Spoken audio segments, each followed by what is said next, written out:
Do not ever give up. Be resilient, be courageous, be as bold as you can. Do what your heart says. Go for the passion. Hi, I'm Falguni. I come from India. I'm here to represent Cognity. Cognity is reimagining inclusive education by combining the power of AI with human expertise. And before I, explain to you what that means, I just want to start with why, because this is a very deep and personal problem to me. I am neurodivergent. I have ADHD and autism, and I grew up thinking that I did not belong, and learning was always harder for me than others. But that was not until I got my ADHD diagnosis and I finally had the answers to all my questions.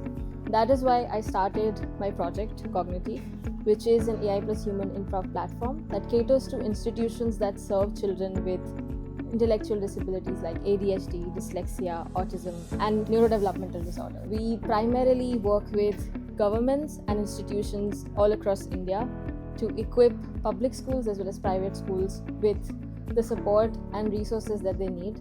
We also work with governments to inform them better on policy and where to allocate budgets for inclusive education in order to better support educators and children. The Women Entrepreneurs for Good program was something that we came across like 6-7 months back, and it seemed like the perfect opportunity to have a global audience, to have this global stage to represent what we are doing. The journey has been great. We've connected with so many interesting people, such talented mentors and experts. I think the most important part is meeting other women who are solving different problems, working on their passion, empowering other women as well to come out, talk. So it's very interesting to be among such group of individuals, and to be able to share your story and have people in the audience that relate to you, that understand you. It's absolutely incredible. And coming from a country like India, from a tier 2 town, it is an incredible opportunity, not just for the venture that I'm representing, but even personally as a woman, to go onto a global stage, meeting people. It's been an incredible learning experience for me. Being a woman, you of course face bias from the industry, especially being a neurodivergent founder. You're often judged and you're often expected to present yourself a certain way, and there's one thing about getting funding.